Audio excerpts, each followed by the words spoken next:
If I speak, I am in big trouble. Bonjour à tous, bonjour à toutes, j'espère que vous allez bien en ce début de semaine. J'espère que, comme d'habitude, votre week-end s'est bien passé. On se retrouve en ce mardi habituel. Voilà, ça devient une petite routine pour débriefer évidemment les matchs de cette 22e journée de Ligue 1. Des matchs qui étaient très importants pour beaucoup d'équipes. Donc j'ai très hâte de débriefer ça avec vous. Mais d'abord, j'espère que vous allez bien, que vous avez passé un bon week-end, que votre début de semaine se passe bien aussi, que vous êtes bien retourné au travail le lundi, voilà, comme il faut. Nous, on est pépère, on se retrouve pour, tranquillement parler de ces matchs, parler des enjeux. Et cette semaine, semaine très importante pour pas mal d'équipes, comme je l'ai dit, que ce soit en haut ou en bas du classement, on avait des matchs qui étaient pivots dans la saison de quelques clubs. Je pense notamment, on va peut-être commencer dans l'ordre. Il y avait d'abord le Rennes PSG, qui était très important pour plusieurs raisons, mais notamment de par le fait que Rennes avait viré Habib Beye. Donc quand tu vires un entraîneur, tu as envie de bien te relancer, tu joues contre le Paris Saint-Germain, bon, c'est pas toujours évident. Ensuite, on a eu le Marseille-Strasbourg. Bon, j'ai pas besoin de vous présenter pourquoi le match était important. Je pense déjà Marseille-Strasbourg, 4e contre 7e, plus Marseille qui vient de prendre 5-0 à l'extérieur face au rival parisien. Je pense qu'ils avaient envie de se relancer à domicile au Vélodrome en plus. On a eu ensuite le PFC Lens qui était très important parce que par rapport au résultat du Rennes Paris Saint-Germain, justement, on y reviendra. On avait évidemment le dimanche après-midi, celui-là c'était pour les initiés. Si vous avez jamais regardé de foot, fallait pas regarder ce match-là. Le très attendu Metz-Auxerre. Celui-là, c'était mon petit bijou du week-end. On était obligé d'en parler. Très important pour la course au maintien. C'est vraiment un match. De toute façon, je pense que dans les matchs les plus importants dans la course au maintien, on aura du coup ce Metz-Auxerre, on aura le Metz-Nantes et le Auxerre-Nantes. Ça va être les trois équipes qui vont se battre. Quoique, il y aura peut-être une équipe qui rentrera au final dans la course. On en reparlera aussi. Et enfin, on a fini le week-end avec le Lyon-Nice. Je suis obligé de parler de chaque week-end de Lyon parce que les mecs ils sont sur une série de victoires inarrêtables et donc j'ai pas envie d'arrêter de parler d'eux. J'ai l'impression que je leur donne un peu de chance. Voilà, je vais pas tout m'accaparer comme succès, enfin m'accaparer tout leur succès, mais peut-être que j'ai une petite influence. À chaque fois que je parle d'eux, ils gagnent. Bon, on verra si ça a encore payé ce week-end. Spoiler, potentiellement oui, surtout face à Nice, qui ne gagne pas contre Nice. Très peu d'équipes. Bon, ça va un peu mieux, Nice, on en reparlera. Je propose qu'on se lance directement à tous ensemble. Dans tous les cas, on fait en ordre chronologique. Donc on commence par le match du vendredi soir, match qui opposait Rennes à Paris. Et ça se jouait en Bretagne, à Rennes. Match important, comme je l'ai dit, avec le contexte autour de Habib Beye, du coup, qui était entraîneur de Rennes jusqu'à la semaine dernière. Si je dis pas de bêtises, il n'a pas été licencié, mais il y a eu un communiqué comme quoi ils avaient décidé de mettre fin à ses fonctions, un truc comme ça. C'était des termes peu clairs, mais en tout cas, il est plus coach de Rennes. J'ai vu qu'il y avait des rumeurs autour de Franck Hez qui avait été licencié un peu plus tôt. Non, je crois qu'il a démissionné, Franck Hez de Nice. Je sais plus comment ça s'est goupillé cette histoire. Il y avait des questions salariales, des questions de gros sous. Mais j'ai vu que Franck Hez était sur les tablettes de Rennes. Il devrait être officialisé avant la prochaine journée, je pense. Mais donc voilà, Rennes qui était dans un contexte particulier, qui avait envie de se relancer. En plus, on avait vu les déclarations. Enfin, je sais pas si vous avez vu passer, mais il y avait pas mal de déclarations comme quoi dans le vestiaire, il y avait des petites choses qui allaient pas, notamment des joueurs qui sortaient un petit peu trop, comme Brice Samba, à qui ça plaisait pas, ces sorties ne plaisaient pas à Habib Beye, on peut le comprendre, le coach qui voit son joueur sortir, un des cadres du vestiaire, peut-être des avant-veilles de match ou des veilles de match, ça met toujours un petit peu une petite galère. Donc apparemment, le club a décidé de prendre parti pour les fêtards. Habib Beye avait un peu essayé de serrer les boulons. Bon, ça s'est résulté en son licenciement. ça a pas pris. Mais voilà, Rennes qui devait se relancer et prouver qu'ils ont la force de caractère et que la direction a bien fait de faire confiance aux joueurs. Et Paris, Paris, tout va bien, tout allait bien avant ce match-là. Il restait sur ce beau succès face à Marseille 5-0 au Parc, où on les avait vraiment retrouvés. On avait parlé la semaine dernière. C'était vraiment un match référence pour Paris face à Marseille. Quoi de mieux que d'affronter Marseille pour faire un match référence. Mais voilà, on les avait vraiment retrouvés à leur meilleur niveau, celui de la saison dernière, notamment de mars-avril dernier, même juin, même mai, enfin toute la fin de saison en fait.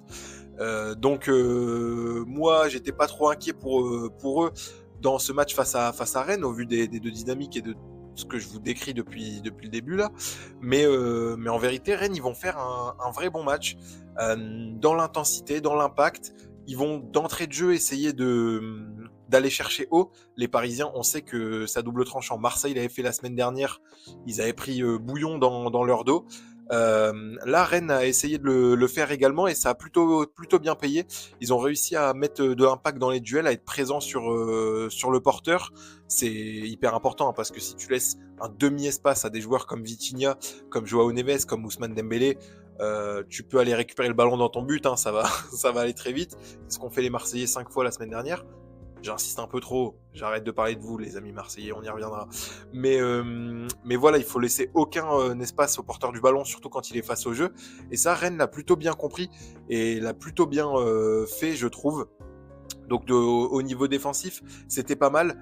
Et au niveau offensif, ils ont réussi à bien exploiter les failles, entre guillemets, laissées par Paris, mais notamment les espaces dans leur dos. Ils ont choisi de jouer, l'intérimaire, j'ai plus son nom à Rennes, je peux peut-être le trouver, le coach intérimaire qui était là pour... c'est Tambouré, qui remplaçait Abibay pour ce match-là. Il a choisi de mettre qu'un seul attaquant, Esteban Le Paul, et mettre des joueurs de couloir très rapides, comme Arnaud Nordin et Moussa Tamari. Et du coup, ils ont vraiment exploité la faiblesse des Parisiens, qui est l'espace entre le piston, qui était soit Achraf Hakimi, soit Nuno Mendes. Mais non, en fait, ils ont joué à 4. Qu'est-ce que je raconte? Mais en tout cas, dans le dos des latéraux, pas des pistons, du coup. Dans le dos des latéraux, l'espace entre les latéraux et les défenseurs centraux, c'est là où ils ont vraiment insisté, Rennes, et c'est là où ils ont vraiment fait mal, parce que il y a des joueurs qui ont pris le bouillon. Je pense à Ilyas Zabarni sur ce match-là. Attention, parce que déjà je critiquais Beraldo, et j'aime bien critiquer Beraldo, mais Zabarni, il commence à avoir un dossier qui est compliqué pour lui. C'était délicat sur ce match-là. Il a vraiment pris l'eau face à Tamari, qui est, bravo à lui, mon joueur du week-end. Bravo Mousse. Je crois qu'il en a déjà un, Tamari, si je dis pas de bêtises, de trophée de la Footixerie du meilleur joueur du week-end. En tout cas, celui-là, il l'a pas volé. Il fait un match exceptionnel sur le côté. Je l'aime encore plus quand il est en position offensive comme ça. On sait qu'il a beaucoup joué piston, mais c'est vraiment un ailier. Il jouait avant-centre à Montpellier, donc c'est qu'il a cette capacité-là quand même. Et là, il fait vraiment un match dans les efforts offensivement, défensivement très intéressant. Et du coup, grâce à ça, ils ont vraiment mis en difficulté les Parisiens dans l'attaque de la profondeur, dans la vitesse, dans la projection rapide. Et ça leur a fait mal. Bon, ça leur a fait mal 25 minutes. Après, ils ont repris le dessus. Et là, Rennes a dû serrer les dents parce que c'était compliqué. Paris a eu énormément d'occasions. Et pour une fois, il y a eu un sacré manque de réalisme quand même, je trouve. Ça arrive pas régulièrement pour Paris. Ils n'ont pas trouvé la faille, alors que bon, ça a bien défendu. Hein. Côté Rennes aussi, hein, il y a aussi, faut leur rendre à César ce qui est à César. Ils ont quand même bien défendu, mais Paris, voilà, ils ont eu les occasions et ils n'ont pas su conclure. Donc ça a laissé Rennes dans le match et ils vont se prendre ce but de Tamari à la 34e qui va être contre le cours du jeu en fait parce que c'est eux qui dominaient clairement, mais ils n'arrivent pas à marquer tout simplement. En deuxième mi-temps, le scénario il est un peu le même, hein. La domination elle est parisienne. De toute façon, si je me mets les stats sous les yeux, il y a 70% de possession pour Paris. Bon, c'est pas rare hein, qu'ils aient autant de possession, mais c'est pour vous dire qui a dominé dans ce match. On va pas se mentir, c'est Paris. Même si Rennes fait un super match, la domination était parisienne. 17 tirs à 11, 6 tirs cadrés, bon c'est quand même pas mal. Et en deuxième mi-temps, ils vont se faire un peu prendre de la même manière. Cette fois-ci sur coup de pied arrêté, Esteban Le Paul qui vient caler un coup de casque salvateur, déterminant. Donc Rennes va monter à 2-0 et Dembélé va réduire le score très, très vite après ça. Rennes va finir par s'imposer 3-1. Grosse victoire des Rennais qui ont fait vraiment un match plein, un match référence, alors qu'ils n'avaient même pas de coach. Donc ça, bravo à l'ami Tambouré pour avoir réussi à mobiliser, à mettre en place, alors qu'il n'a pas pu avoir autant de temps, je pense, qu'il le souhaitait pour travailler avec les joueurs. Mais gros match de Rennes. Côté Paris, peut-être qu'il y a eu un petit peu d'inquiétude après cette défaite.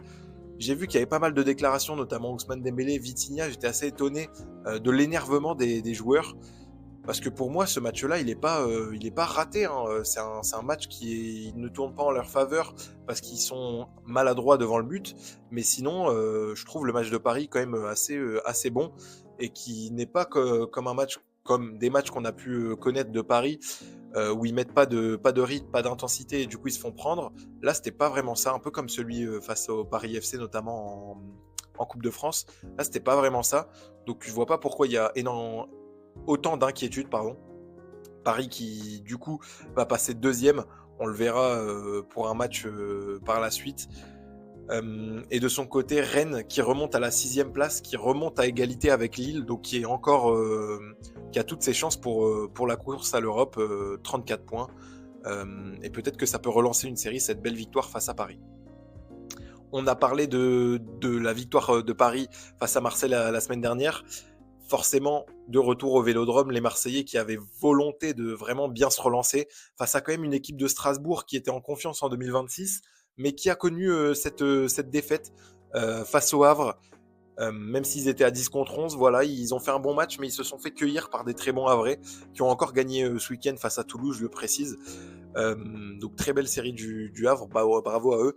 Mais du coup, voilà, Strasbourg qui avait aussi besoin de se relancer après cette défaite s'ils voulaient recoller au wagon européen et pourquoi pas revenir sur des équipes un peu moins en confiance devant eux. Et c'est pour ça que le début de match, il est très bon. De Strasbourg, ils jouent totalement décomplexés, ils vont mettre beaucoup d'intensité, et ce qui va un petit peu sonner les Marseillais, qui eux sont beaucoup plus avec le pied sur le frein. Bah, ils avaient beaucoup plus peur. Hein. En plus, ils arrivent de retour au Vélodrome avec un Vélodrome hostile, les supporters qui ne souhaitent pas chanter, ils font grève à cause de la défaite au parc. Ouais, ils étaient tendus les Marseillais, ça sent les Strasbourgeois qui les bousculent d'entrée de jeu. Marseille va quand même par la suite réussir à se mettre dans son match et qui va réussir à combiner et trouver les espaces qui sont laissés par Strasbourg, parce que Strasbourg c'est une superbe équipe offensivement, rien à dire. Je pense que offensivement c'est une équipe qui est top 3 de Ligue 1. Ils ont des super joueurs, j'en avais déjà parlé, mais Diego Moreira, Enciso, Panicelli, même Barco, Mourabé au milieu, c'est exceptionnel quand il s'agit d'attaquer. Quand il s'agit de défendre, des fois, il y a un petit peu plus de... Voilà, les joueurs font peut-être un peu moins les efforts. Peut-être que... Je sais pas, ils ont peut-être pas ce savoir-faire défensif. Si tu prends que le milieu de terrain, Mourabé, Barco, Samir El Mourabé, c'est un joueur qui vient du futsal. On sait que on passe le bonjour à tous nos joueurs de futsal, mais leur spécialité, c'est souvent pas de défendre. Et Valentin Barco, c'est vrai qu'il a été latéral à son arrivée à Strasbourg. C'est quand même plus un joueur qui est porté vers l'attaque et qui aime bien se projeter offensivement, même s'il est capable de récupérer des ballons. Donc voilà, quand il s'agit de défendre, Strasbourg, c'est un peu plus compliqué. Et ils vont finir par encaisser le premier but marseillais. Et à partir de là, ça va vraiment mettre en confiance Marseille, qui avait un peu raté son entame, qui était un peu qui arrivait à tâtons dans le match. Ils vont bien se relancer après le but et ça va être compliqué pour Strasbourg de reprendre leur bon rythme qui a été mis en début de match. Et Marseille va insister et de même en deuxième mi-temps, ils vont marquer très tôt en deuxième mi-temps. Là où Strasbourg avait fait une bonne entame de première, en deuxième ils vont commettre une erreur qui leur est fatale, donc 2-0 très rapidement. Derrière, Marseille qui est tout proche du 3-0, donc à partir de ce moment-là, on se dit voilà, Marseille a réussi à mettre la main sur ce match. Ça va être un bon succès parce qu'ils arrivent à contenir les offensives strasbourgeoises, hein, même si ils subissent quand même certaines occasions. Mais par exemple, on voit pas Enciso, qui est un joueur très important du système strasbourgeois, on a du mal à voir Martial Godot, on a du mal à voir Diego Moreira. Donc on a l'impression que le travail défensif de Marseille est en train de payer et que les mauvais souvenirs du Parc des Princes sont derrière eux. Et à partir de la 70e, Marseille, je le tweet en plus en direct, je sens que à partir de l'heure de jeu, moi je me dis, est-ce que Marseille va être capable de tenir cette copie-là tout le long du match? Parce que franchement, ils font un super match. Donc je me dis, il y a un truc qui cloche. Est-ce que c'est normal que Marseille réussisse un bon match de bout en bout? Je suis pas sûr. Et à partir de la 70e, ça commence un petit peu à se déliter, notamment dû à l'entrée de Nanassi à la place de Enciso. C'est vraiment lui qui va... ouais, c'est ça, de la place de Enciso. C'est vraiment lui qui va être détonateur de pas mal d'occasions du côté de Strasbourg, et il va vraiment faire du bien à l'entrejeu strasbourgeois et au jeu offensif. Et à partir de là, ouais, ça va un peu plus lâcher. Nanassi qui va être buteur à partir de la 73e. Moi, je me dis, ok, buteur 73e, il leur reste 20 minutes derrière, ils vont mettre le feu. Au final, ils mettent le feu pendant 5-10 minutes derrière Marseille qui reprend le dessus. Donc je me dis, ok, ils ont appris de leurs erreurs, notamment ce retour du Paris FC, il y a de ça 2 semaines, ou non, c'était il y a 3 semaines, je sais plus. Mais ils gagnaient 2-0 et ils avaient encaissé 2 buts par la suite, alors qu'ils avaient le match en main. Je me dis, ok, ils ont appris de leurs erreurs, ça va aller mieux. Et non, c'est Marseille. Marseille reste Marseille, l'OM reste l'OM, et ils vont finir par encaisser ce but à la dernière minute de Joaquin Panicelli sur penalty. Ils font l'erreur, ils craquent comme à leur habitude au final. Hein. L'OM qui craque en dernière minute cette saison, c'est très commun. Et malheureusement, ça leur porte préjudice une fois de plus. Et ce match nul-là, il est catastrophique parce qu'ils avaient le match en main. Ils dominaient cette équipe de Strasbourg, j'ai envie de dire, c'est pas de la tête et des épaules, mais voilà, ils étaient souverains sur ce match, ils l'avaient en main. 2-0 à la 70e minute, tu peux pas craquer comme ça, c'est pas la première fois. Et en plus, c'est vraiment les spécialistes de prendre les buts dans le temps additionnel. Je crois qu'il y a une stat qui dit que Marseille est deuxième du championnat de Ligue 1 sans les temps additionnels. Les temps additionnels, oui. Donc c'est catastrophique. Tu peux pas craquer à chaque fois de la même manière tous les week-ends. Donc ça leur porte encore préjudice. Ils tombent à la 4e place et ils sont distancés par Lyon dans cette course au podium. Donc très compliqué pour Marseille ce match-là, qui est un match nul perdant hein, au final. Et Strasbourg, qui n'a pas fait la meilleure performance de son championnat, mais qui vient glaner quand même un très bon point. Un point qui était, je pense, inattendu au vu du scénario du match. Et je pense qu'ils vont s'en satisfaire largement de ce point qui leur permet de rester à la 7e et de recoller à 3 points de Lille et Rennes. Donc ils restent au contact et tout peut encore se jouer pour la course à l'Europe pour eux. On a parlé du Paris Saint-Germain, de cette course au titre. Et pourquoi le Paris Saint-Germain doit courir pour le titre? C'est parce qu'il y a une autre équipe qui est en train de lui mener la vie dure, hein, tout simplement. C'est le Racing Club de Lens qui ne lâche pas l'affaire. Moi, je pensais qu'ils allaient vraiment exploser à partir de là, février, mars, quand Paris commence à monter en température et qu'ils perdent plus un match. Je pensais que Lens allait exploser et en fait pas du tout. Ils sont sur une dynamique exceptionnelle, les Lensois. Sur ce week-end-là, ils affrontaient le Paris FC, 15e, beaucoup moins en confiance que eux. Donc ça semblait être un match facile. Encore faut-il se le rendre facile, ce match-là, contre le Paris FC. En plus, c'était pas non plus simple parce qu'il y a encore des blessés côté lensois sur la défense notamment, avec l'absence qui est encore le cas de Samson Baïdou. On l'avait vu, Pierre Sage, il avait tenté de bricoler en mettant du Mathieu Hudol dans la défense centrale. Ça n'avait pas bien pris. Là, il a bricolé d'une autre manière en titularisant, c'est n'importe quoi. Un nouveau joueur, Nidal Selik, bosniaque, si je dis pas de bêtises, en défense centrale avec Samson Baïdou et Ismaël Ogagnou. Ismaël Ogagnou, hein, on banalise, mais le mec, on dirait, il joue comme un ancien.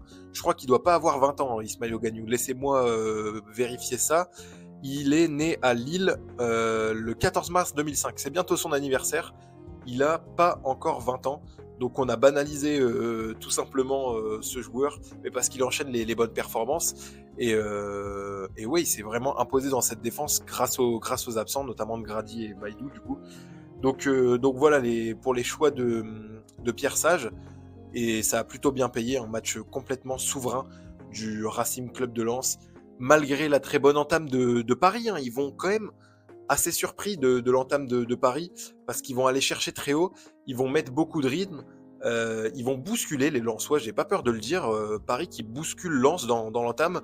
Après, tu regardes le score sur une appli, un site de foot, tu te dis mais qu'est-ce qu'il raconte le mec, ils ont pris 5-0, qu'est-ce qu'ils ont, de quoi ils ont bousculé qui? La vérité, c'est qu'ils les ont un peu bousculés dans l'entame. Voilà, je le dis, j'étais devant le match, ça m'a un peu surpris. Et au final, Lens, qui arrive à marquer un petit peu contre le cours du jeu, bah forcément, quand tu demandes à Paris de défendre, c'est tout de suite plus compliqué. Les mecs, ils arrivent à... Ouais, quand les ballons ils arrivent dans la surface, c'est tout de suite un autre problème pour le Paris FC. Et quand tu as une équipe qui arrive si peu à défendre les ballons dans la surface et que tu affrontes Lens, qui est, je pense, l'équipe qui réussit le mieux ses centres, on se souvient, centre de Mathieu Hudol, tête d'Hudson-Edouard, bah écoutez, c'est encore arrivé ce week-end. Je sais pas si Mathieu Hudol a une passe décisive, mais en tout cas, ils ont pris la foudre sur les centres, incapables de se dégager. Doublé de Wesley Saïd en première mi-temps, qui est notamment servi sur un plateau par Hudson-Edouard sur son deuxième but. Mais ouais, le Paris FC qui a craqué à partir de la 30e, alors qu'ils étaient bien dans ce match. Vraiment, j'insiste, je les ai pas trouvés ridicules. Mais ensuite, quand on leur demande de défendre, c'est tout de suite plus compliqué. Et c'est là où Lens les a vraiment plongé la tête sous l'eau. Et ça leur a fait très mal. Et à partir du troisième but de Thauvin en deuxième mi-temps, ils ont complètement lâché. Et on peut les comprendre. Tu prends 3-0 face au premier du championnat.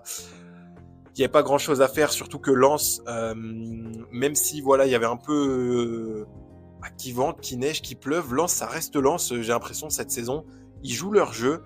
Ils combinent entre eux, ils doutent jamais en fait. C'est vraiment ça qui m'impressionne, c'est qu'ils ne doutent jamais, même quand l'équipe adverse, on a l'impression qu'ils ont trouvé la solution pour les embêter, pour voilà, les déstabiliser.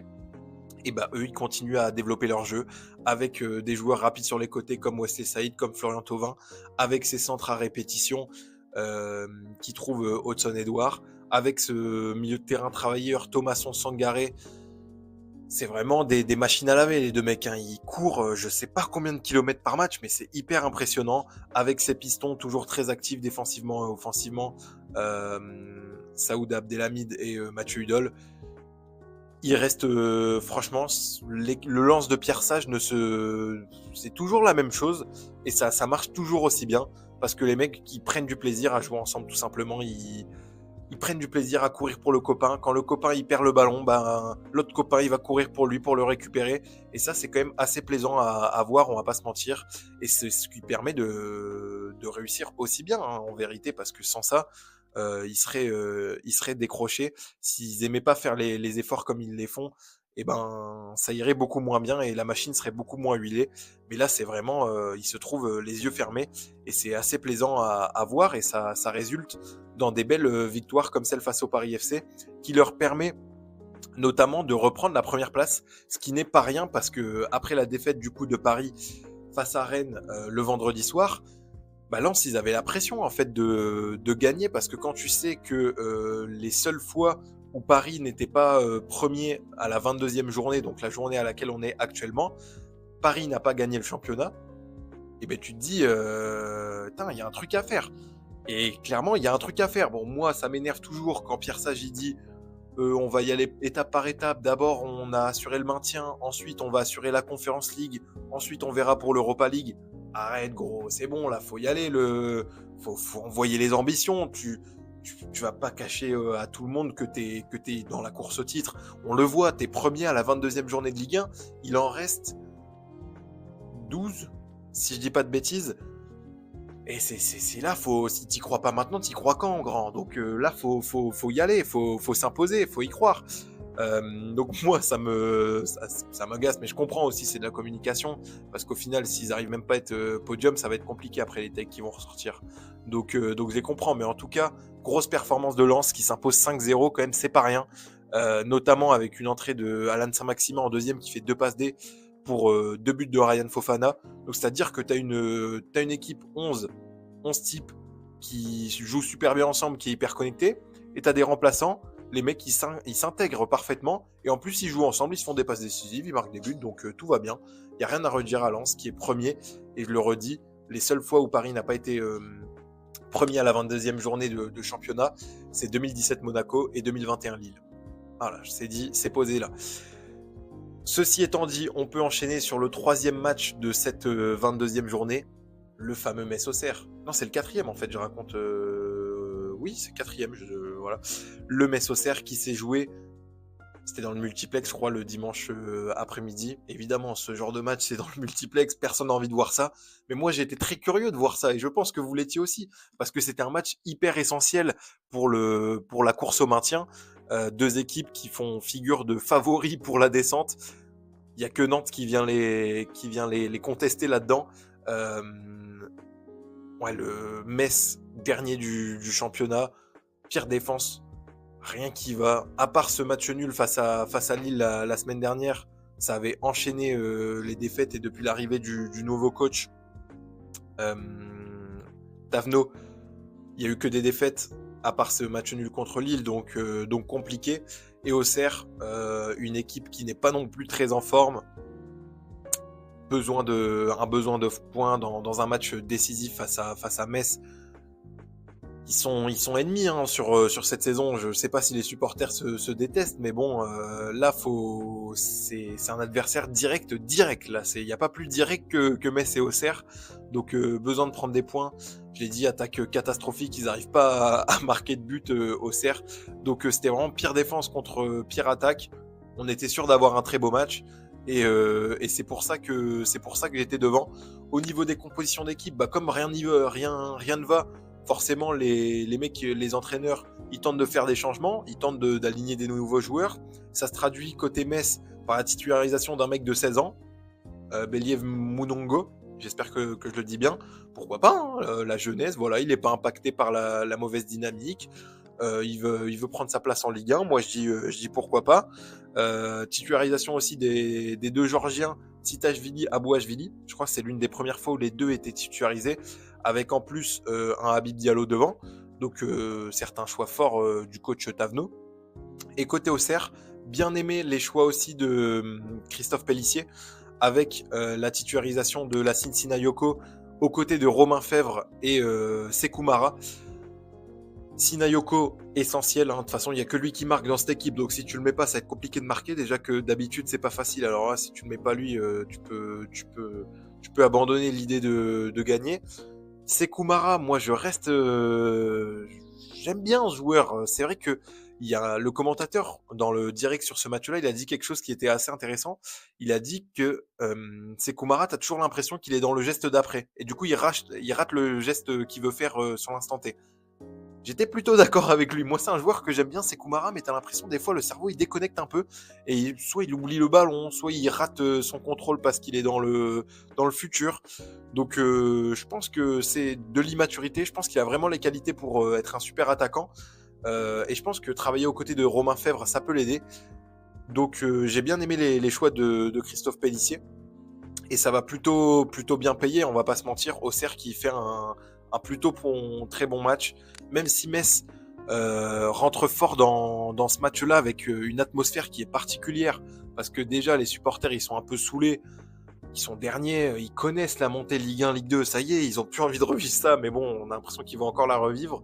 Il y a de la neige, donc il y a vraiment une ambiance de district, les 2 équipes doivent gagner, donc vraiment ça se livre dans tous les sens. C'était pas un match où les 2 équipes avaient peur de se livrer à cause de l'enjeu.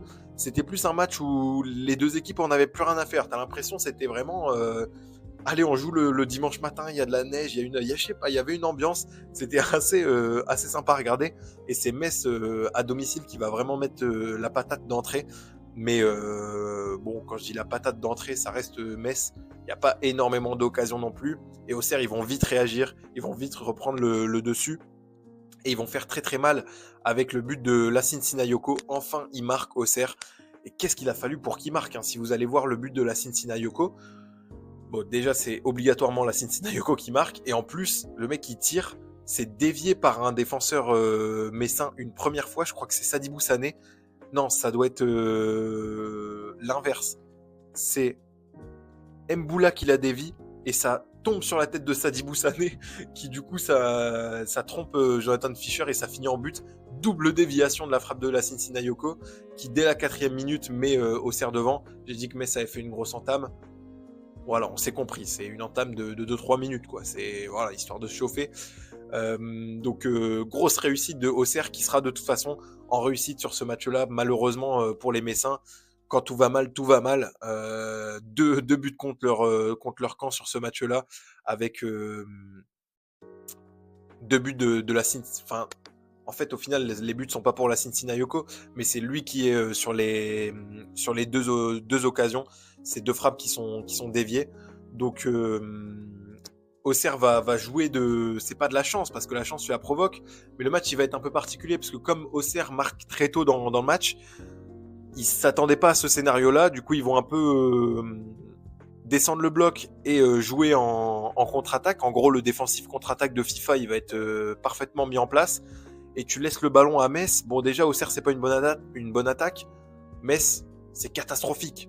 Franchement, c'est dur à regarder quand Metz a le ballon. Honnêtement, ils le tiennent bien, le ballon. Ils ont une bonne possession. Mais quand il s'agit de se procurer des occasions dans les 30 derniers mètres, il n'y a pas grand monde qui a le niveau Ligue 1 dans l'attaque de Metz. En fait, il n'y a pas grand monde qui a le niveau Ligue 1 dans l'équipe de Metz en général. Là où côté Auxerre, je ressors quand même plus de joueurs qui sont capables d'évoluer dans des bons clubs de Ligue 1. Par exemple, si on joue à ce petit jeu-là, côté Metz, Gauthier Hein, je pense qu'il a le niveau Ligue 1. C'est tout. Avec tout le respect, je pense que c'est le seul joueur qui est capable de jouer dans une bonne équipe de Ligue 1. Et côté Auxerre, je garde la certitude que Kevin Danois, c'est un super joueur. Amada au milieu de terrain, c'est un super joueur, très bonne recrue. Romain Fèvre, il a quand même des références en Ligue 1. Sinayoko, joueur de Ligue 1. Laminsi, j'en ai parlé la semaine dernière, vidéo Saint-Valentin. Latéral qui, pour moi, est un coup de cœur, donc niveau Ligue 1. Ils ont quand même plus de joueurs avec des qualités, donc ça se voit sur le terrain, et sur ce match-là, ça va se voir encore plus. Metz qui va finir par s'incliner 3-1 devant son public. Il sauve l'honneur, hein. Le but de Metz, il est à la dernière minute, il compte pour du beurre. Mais tu prends 3 buts de Auxerre, tu mérites qu'une chose, c'est de descendre, je suis désolé. Avec tout le respect, évidemment, mais tu prends 3 buts de la pire attaque du championnat, c'est qu'il n'y a pas grand-chose à faire, quoi. Après, tu as la pire défense, tu me diras, mais bon, il n'y a pas grand-chose à retenir de ce match-là. C'est un match qui comptait énormément pour les deux équipes. C'était un match un peu à 6 points, hein, parce que je sais pas quel autre match Metz va gagner, en fait. C'est-à-dire que si tu gagnes pas contre Auxerre, à la limite, tu peux t'imposer contre Nantes, parce que eux aussi, ils sont catastrophiques. Là, ils ont encore perdu contre Monaco, mais qui est étonné. À part contre Nantes, c'est quoi les matchs qui vont aller gagner? Sérieux, c'est Le Havre, ils sont sur une bonne dynamique. Le Paris FC, techniquement, le Paris FC, ils vont leur mettre un bouillon, j'en suis persuadé. Je sais pas, j'aimerais bien aller voir le calendrier rapidement de Metz sur cette fin de championnat, mais je crois qu'il va falloir serrer les dents. Il y a peu de motifs d'espoir. Ouais, il reste Nantes à jouer, le Paris FC à jouer, Nice, dernière journée de championnat, pourquoi pas. Sinon, les autres matchs ne donnent pas cher de leur peau. Là, ils sont derniers, 13 points. Il y a juste Nantes qui est un peu devant eux à 14 points. Auxerre qui se détache à 17 points pour aller les récupérer. Ça va être un peu chaud. Donc on verra. À mon avis, ça restera dernier et je donne pas cher de leur peau, comme je l'ai dit. C'est descente sèche pour moi. Pour Metz, ils m'ont rien montré cette saison. Et je suis très déçu de... En même temps, je suis même pas déçu, je m'y attendais. C'est toujours pareil avec Metz, je m'attends plus à rien. Et il me donne malheureusement raison sur cette année. Je propose qu'on conclue avec le match qui s'est joué le dimanche soir, le dernier match. entre Lyon et Nice. Ce match-là, fallait parier dessus, non. Ne pariez pas, c'est important. Mais quelle issue la plus prévisible que ce match-là. Lyon, qui est sur une série de 12 victoires avant ce match contre Nice. Est-ce qu'on se rend compte? 12 victoires, toutes compétitions confondues. C'est exceptionnel. Ça doit être la plus grande série, enfin la meilleure série du club, si je dis pas de bêtises.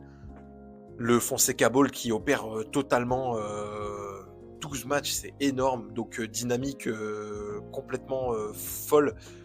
Ils sont complètement injouables et ils jouent une équipe de Nice qui, elle, ouais, ça va un peu mieux. Il y a quelques matchs nuls qui sont un peu rassurants. Il y a une victoire en Coupe de France, pourquoi pas. Mais sinon, ça reste délicat pour enchaîner les points. Donc dynamique totalement différente. Et on pouvait s'attendre à une victoire facile des Lyonnais. Sauf que Nice, à chaque fois, ils tentent, ils jouent, ils attaquent. Sauf que le problème, c'est la finition. C'est-à-dire que, ok, tu as des bons joueurs comme Tom Louchet, Eli Way qui se blesse très tôt dans le match. Donc c'est le jeune Boudache qui était là pour la première fois, qui débutait, je crois, en Ligue 1. Boudache, je ne l'ai jamais vu. Peut-être que j'ai raté un match de Nice où il était là, mais en tout cas, c'est la première fois que je le voyais dans le front de l'attaque. Sinon, tu as quand même des bons joueurs. Sofiane Diop, c'est un bon joueur. Tom Louchet, c'est un bon joueur. Mohamed Ali Chou, c'est un bon joueur offensivement. Mais sans Eli Wahi, qui pour finir les actions? Boudache, il a eu pas mal d'occasions, mais c'est un jeune. Ça se sentait qu'il n'avait pas l'expérience de la Ligue 1. Donc Nice, non, vraiment, ils font un bon match. Ils vont vraiment d'entrée faire mal à Lyon, se procurant des occasions. Mais sur ce match-là, le running gag, ça va vraiment être la finition de Nice, quoi. Ils vont, que ce soit sur coup de pied arrêté, sur transition, sur attaque placée, ils vont avoir les occasions et ils vont pas savoir les conclure. Et ils tombent face à l'équipe la plus réaliste du championnat, je pense, Lyon. Faudrait comparer les expected goals en fonction des buts marqués de Lyon, mais je pense que ça doit être la meilleure équipe du championnat. Bon, j'ai pas les stats sous les yeux, mais c'est l'impression visuelle que ça donne en tout cas, c'est qu'ils se procurent pas énormément d'occasions et ils marquent tout le temps à chaque fois qu'ils attaquent, et ça va encore être le cas sur ce match-là. Nice va dominer la première mi-temps globalement, toute la première mi-temps, et Lyon va quand même finir par marquer. Hyper réaliste sur un centre qui est dévié par Paveltchouk, repris au second poteau par Corentin Tolisso qui faisait son retour. En l'absence d'Hendrick, il faut trouver d'autres buteurs, et Lyon s'adapte parfaitement pour ça. Il y a toujours Paveltchouk qui peut marquer, Corentin Tolisso qui est capable de se projeter. Là, c'était offensivement Noah Narté qui était un peu plus haut, qui a été buteur aussi. Donc vraiment, Paulo Fonseca, il s'adapte parfaitement avec les absents. Là, sur ce match-là, Lyon, il joue avec un attaquant de métier. Corentin Tolisso, celui qui me dit que c'est un attaquant, on va avoir une discussion. Et Noah Narté, c'est un milieu de terrain. Pour ceux qui ne le connaissent pas, c'est un numéro 8. S'il est capable de se projeter, ok, mais à aucun moment, c'est un attaquant. Il joue uniquement avec Paveltchouk devant, sinon c'est une défense à 3 avec des pistons. Donc franchement, c'est fort. C'est ce qu'ils arrivent à faire, c'est fort. Marquer 2 buts alors que tu n'as qu'un seul attaquant, franchement, chapeau. Le réalisme est quand même assez solide. Ils peuvent aussi remercier leur gardien Dominique Grief qui les sauve quand même de pas mal d'occasions, que ce soit Tom Louchet, que ce soit Boudache. Comme je l'ai dit, ils ont eu les opportunités, les Niçois, mais ils vont pas savoir conclure. Et quand tu mets une équipe et un gardien en confiance face à une équipe et des attaquants qui doutent, bon bah le résultat, ça fait 2-0 et ça fait clean sheet pour Lyon, un de plus. Et du coup qui leur permet d'enchaîner une 13e victoire d'affilée. Je ne sais pas si on se rend compte. Je vais aller checker le calendrier de Lyon rapidement pour voir à peu près combien de victoires ils peuvent aller chercher. Bon là ils jouent Marseille, le calendrier il est catastrophique. Ils jouent Strasbourg le week-end prochain. Donc là bon courage, ça va quand même être chaud. Strasbourg c'est pas Nice. Derrière ils jouent Marseille au Vélodrome. Bon, on verra l'état de forme de Marseille d'ici 2 semaines. Si ça se trouve, le club il est en feu et les ultras ils ont brûlé la commanderie. J'étais en train de chercher comment s'appelait le camp d'entraînement de Marseille, la commanderie. Je crois que c'est ça. Donc on verra. Derrière, quart de finale, ils jouent contre Lens. Donc il y a 3 matchs, ça va être assez chaud et ça va être assez déterminant pour la fin de saison de Lyon. Parce qu'on rappelle qu'ils sont encore engagés en Europa League, en Coupe de France du coup, et en Ligue 1 pour le podium. Là, ils ont pris un vrai écart. Ils ont 45 points, ils ont 4 points de plus que Marseille. Laissez-moi vérifier ça. 5 points de plus que Marseille. Donc la qualification directe en Ligue des Champions commence à être largement abordable. En Coupe de France, si tu balances derrière, il n'y aura plus grand monde pour te barrer la route. Et en Europa League, tu es qualifié d'office, tu n'as pas besoin de jouer les barrages, donc tu seras un peu plus frais que les autres. Donc franchement, les prochaines semaines de Lyon, ça va être assez déterminant et il y a vraiment des belles choses qui peuvent arriver. Donc très hâte de suivre ça. Je ne m'épanche pas sur le sujet Nice. Ils sont 14e avec 23 points. La saison, elle est mid à la mort. Je pense qu'il faut abandonner cette saison. De toute façon, ils sont maintenus. Les mecs derrière, je sais pas, ils se battent pour ne gagner le moins de matchs possible. Donc je pense qu'il y aura personne qui viendra les rechercher. Juste, il faut tout casser et reconstruire une dynamique la saison prochaine. Il faut virer le maximum de joueurs parce qu'il y a des mecs qui polluent le vestiaire, j'en suis sûr. Et prendre des mecs un peu plus confirmés parce que c'est vrai que les jeunes, ça a pas cliqué et c'est un peu compliqué. Tu gardes des Sofiane Diop, des Tom Loucher, des mecs qui sont un peu là depuis longtemps au club. Tu me vires les fauteurs de troubles et tu reconstruis pour l'année prochaine pour enfin être européen. Parce que cette saison, ça a été catastrophique. Voilà pour mon petit débrief, j'espère que ça vous a plu. N'hésitez pas à me dire ce que vous en pensez de votre côté sur ces matchs qui se sont joués ce week-end et l'issue de notre championnat, parce qu'avec la victoire de Lens et cette première place, ça relance quand même pas mal de choses. Donc dites-moi ce que vous en pensez. Comme d'habitude, vous pouvez me suivre sur Twitter, je le mets en description. Et sinon, voilà, on se retrouve pour une prochaine vidéo sur YouTube. Je vous souhaite de bien vous porter. Et voilà, je vous dis à la prochaine tout simplement. Allez, salut!